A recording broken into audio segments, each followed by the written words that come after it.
Hello, guys. In some countries, it's Mother's Day today. So happy Mother's Day for people that are concerned. It actually reminds me that yesterday I was speaking to my mom on the phone and she almost had only one word, in her mouth. It was the fact that everything was getting expensive. Inflation was going up. And the funny thing is, I could definitely connect with her as well. Because at the moment, this is something pretty much everybody is struggling with. And we have an idea what could be the causes, right, of this inflation. And that's really, really painful for us to take in, right? And we almost want government to intervene and to stop those prices from going up, isn't it? And everything that we're seeing in terms of those prices is linked to cost of energy. And this is what we're going to be talking about today. I'm hoping that you very well sit, you're good where you are and you're ready for us to go for another 20 minutes or so because we're going to be talking about inflation and guide prices. Why do you think that we need to discuss about energy policy? So that's what we're going to be discussing. Hey,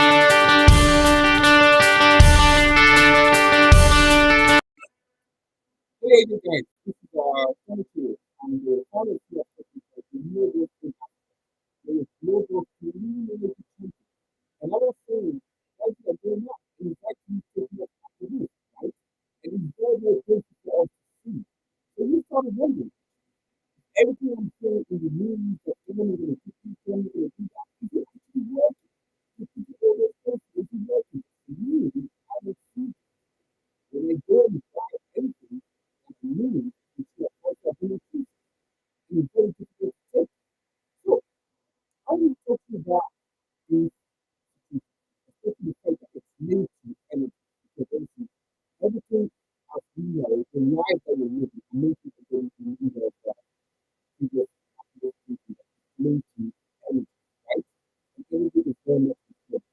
So we need to find a way to control it. So we need to actually put energy in place. But the question before we go into that, why at all do we need to discuss about this policy? Is it that important? That's what I want to find out. And I'd like you to let me know what you think about that. But before I go and dive a little bit more deeper into that, let me just say that so Renewables in Africa channel. So we are here to demystify the renewable energy sector for you. You heard me say that many times already, but for people that are actually new to this channel, what I want to tell you is you're definitely on the right place. If you're an investor and you're looking at investing your money into the sector, you don't know where to go, you don't know where to find the information in here, you would get the information that you need. If you are a professional, you say that, hey, I want to move into the green sector. I want to use my skills, bring that into here, and make sure that I can also contribute to the energy transition in this place. You'll find the information that you need. Or if you're a business, you're also saying that I want to make sure that my business reflect the aspiration of our customers. And my business is moving towards taking us to a greener world and a cleaner world, but I don't have the information necessary to help me to navigate this new transition, this new world. Hey, in here, you find the information that you need. So what I need from you is very simple, is to make sure that you sign up to our channel, right? And the beautiful thing today is we actually broadcasting not on 4 but 5 channel now. We've added another one, right? So we have YouTube, Facebook, Twitter, and also YouTube, Facebook, Twitter, and also LinkedIn. And the fifth one that we added is actually Telegram. Yes, so if you're on Telegram, so don't be surprised if now all of a sudden you see Tony popping up and start talking to you. Yes, this is our Sunday sermon. And my idea for you is to give you the information that you need to make it easier for you to navigate the sector. Is it correct? Great. Don't forget to leave a comment. Don't forget to share the video with many of your friends and your people, and just tell us what you think about it. Tell us what you believe or what you want us to discuss, and we'll be delighted to talk about that. Now, let's come back into today's discussion. And the discussion is very much about why do we need at all to discuss about energy policy, right? We clearly understand that the fact that we're having a high inflation at the moment, the fact that we're having high gas prices is linked to energy. And somehow we're actually seeing government in different places now stepping up to sort of mitigate and come up with comforting measure to sort of reduce the pain for the citizen, right? And all of that is actually part of the playbook of their energy policy that they're having to adjust, right? So energy policy is very much important. But the question is, even before we're talking about the importance, why at all do we need to discuss about energy policy? And this is what I wanted to discuss. Let me give you 5 reasons what I believe. No, sorry, four. 4 reasons what I believe is fundamental for you to be for us to talk about energy policy. So just hang on a minute.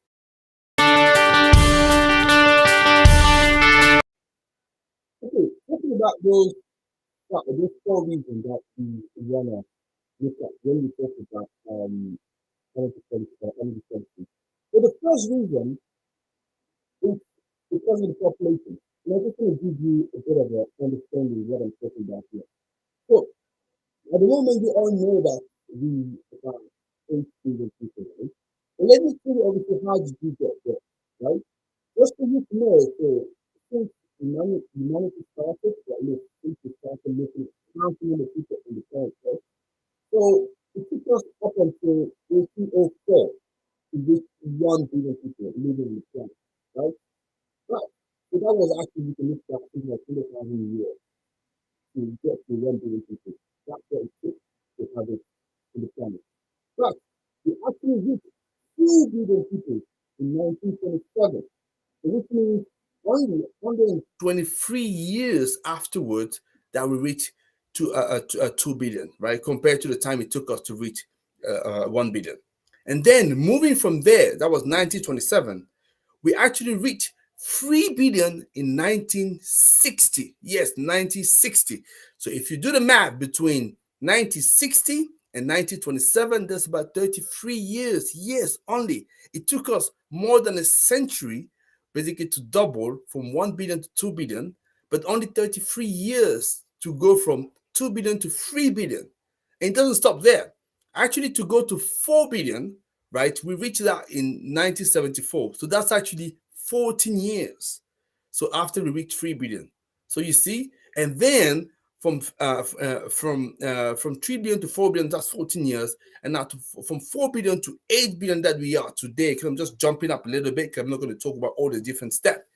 It took us about 28 years, because nowadays 2022 we 8 billion. That's about 48 years. So as you can see, the population is pretty much accelerating, and we're actually forecasting by 2050 we could have reached 10 billion, right? More or less, right? That's what we're thinking about. So if you're looking at that, if you're looking about the fact that all of the comfortable life that some of us may be enjoying, or some of the life that people are actually aspiring to live, that will be very much driven by energy. So basically, maintaining and controlling those energy sources is very much important.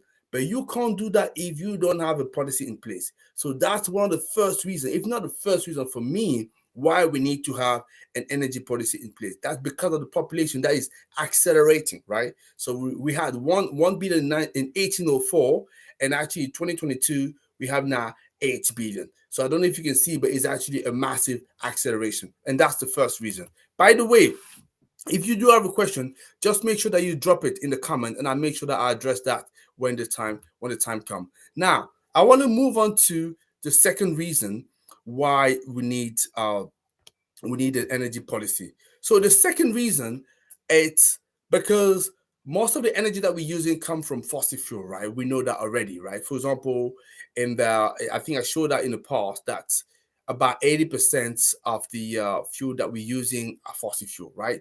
But fossil fuel are a final resource. I don't know, some of you may not remember, but before we have all the debate about climate change. The challenge that we are having for fossil fuel was the fact that they're finite resources, and the pace at which we're actually consuming energy, we're actually worried that it's gonna deplete very soon, and we're gonna be left with no energy at all. Fortunately, in between, obviously, we found a no way, or let's say no reserves here and there, that sort of pushed back the debate a little bit more. But clearly, the resource is finite, and we use fossil fuel for so many things. We use fossil fuel for transport. We use fossil fuel for heating. We use fossil fuel for power. So that means, and if you think about the fact that, right, so we move from from 1 billion to 8 billion. So we want to be careful about the way we are using energy, because when the industrial revolution happened, we barely, 2 3 billion, that's what we had. 2 billion, that's about what we had, right? Not even 3 billion at the time. But like I say, so between that time to now, we're now 8 billion, we're going to 10 billion. And you can imagine all those people wanting, like I say, all the same thing that everybody is enjoying, maybe here, right? Thinking about that, think about the amount of energy that it will require. So you understand that if you remember that fossil fuel is a final resources, okay, even if you remove the conversation talking about the carbon, you're still going to have to deal with that, and that it's a great problem, because when the resources are shrinking, that's another reason why obviously price will be going up. That's the law of supply and demand, isn't it? That's the second reason why you we need to have an energy policy. So now, what is the third reason why we need an energy policy? So it's something that's very much topical. It's the energy security, right? So even if a margin, right, so we can only use fossil fuel, right? Okay, so you want to make sure that you don't depend too much on foreign resources, right? Because what happens when you have all of a sudden a problem with that foreigner or that neighbor of yours? All of a sudden you're not in good terms. What happened, right? It becomes a problem, because that person can use that to to his own interest, and that may not be serving you. And I believe I don't need to expand too much on this element, on this factor, right? Because this is something very topical, as I mentioned, and we all can see what it's happening, and clearly it becomes very much of of an important point to take into account. So energy security is definitely the third reason why you will want to have an energy policy in place, and why it's important to have it. So the fourth reason, which is something that all of us would guess. So the fourth reason is climate change, right? So fossil fuel is changing the climate, because fossil fuel is the biggest source of energy we're using to power pretty much everything that's around us. And that fossil fuel is changing the climate. That has been properly demonstrated. Back in the days, there were still some people hesitating. I don't think nowadays, if you are very much, I would say, true to ourselves, it's becoming more and more difficult to deny, right, that climate change is happening, right? The question now becomes, how do we react? How do we actually slow it down? So fossil fuel is changing the climate, because the biggest contributors is the increase of greenhouse effect coming from the CO2, and most of that CO2 come from energy. So that's the reason, obviously, why we want to have an energy policy. So that's what I've actually laid out for you, to tell you that, for all those reasons, this is why obviously it's important to have an energy policy to sort of control all of that and make sure that the debate happen smoothly and surely.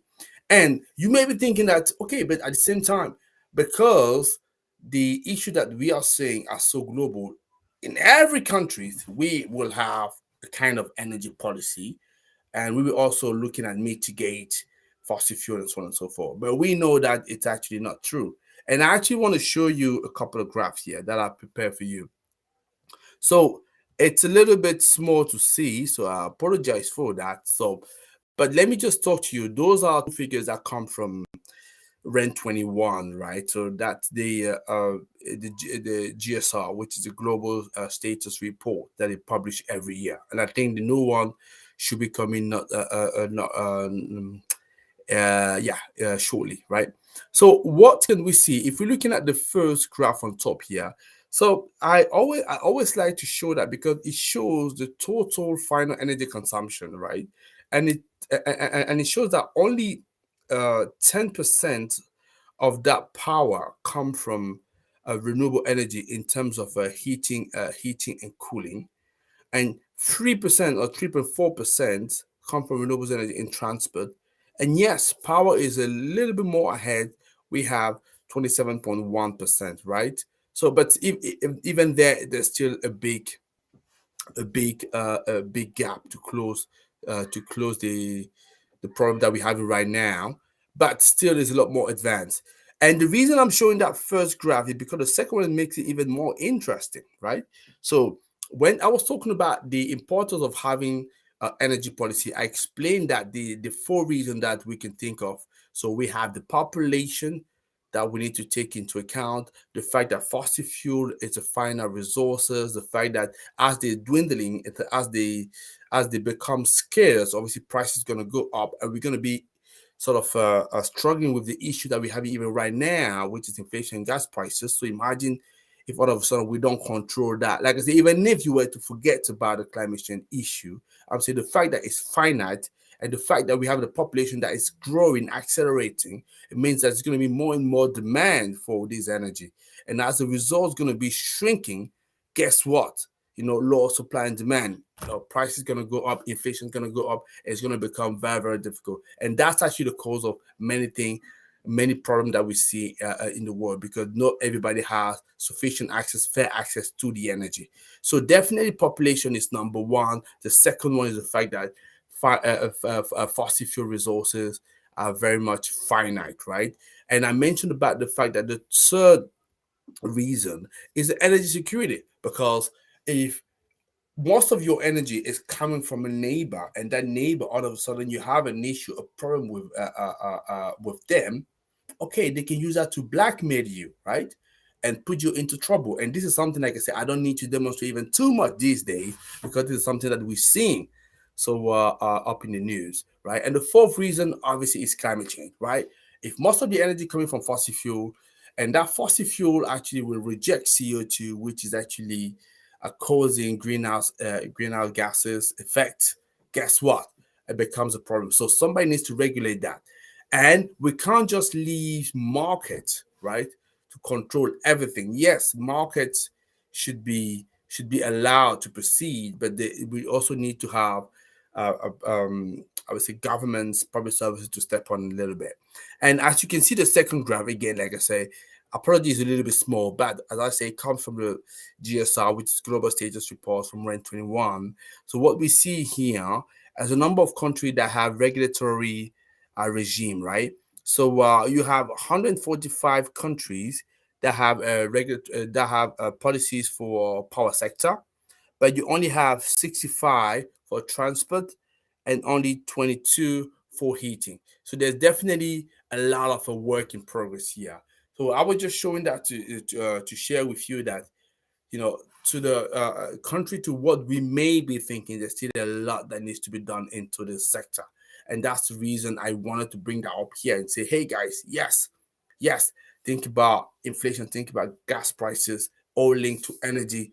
We may be actually struggling to see what is the impact of those energy policies, right? We may be thinking that all of a sudden they're not actually necessary at all. In fact, they're very much necessary. But also, energy policy should not be just targeted, focused on the short term. Definitely, there needs to be some kind of intervention to make it fairer, to make it smoother, to make it easier for citizens. But we shouldn't forget about the long-term objective, right? Which is the fact that we also have to even want to protect the fossil fuel. There's a final resource. We want to also make sure that we protect ourselves, because energy security is very important for any country that want to stay sovereign, right? It's very important to maintain the main source of your energy, because that's energy that's powering your society. You want to make sure that as well you will have an energy policy in place, because like I say, population is growing, so you want to control how much of it uh, will require energy, and then how can I make sure that everything is fair and properly distributed. It's very much important. And the last but not the least that I mentioned, the climate change. Climate change is one of the big factor, if not the biggest factor this day that people are aware of. For all those issues, we clearly want to have an energy policy in place, and that's what I wanted to say. So I'm not sure whether there's any question or not, but I'm just gonna come back to you in a few seconds. If there is any question, I'd be happy to take it.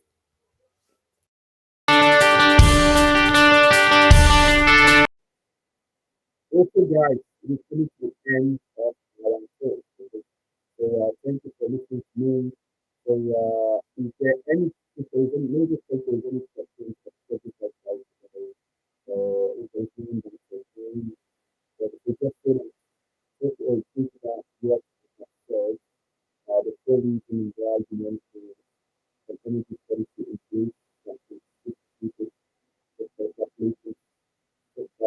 to we need to accept that the fact that we need to include the first one is very positive. And remember that then when we are in the first it's very necessary. It's very necessary. Yes, we can do certain incidents. We can do that. If we are doing certain so that's what I have to cover for today. So the great thing, as I say, drop me a comment. So drop me a message. So tell us what you would like us to cover in the future session, and we're very much be happy to do that. Oh, by the way, for those of you who don't know that, we not broadcast not only a 4 channel but actually 5 channel, right? We added Telegram into it.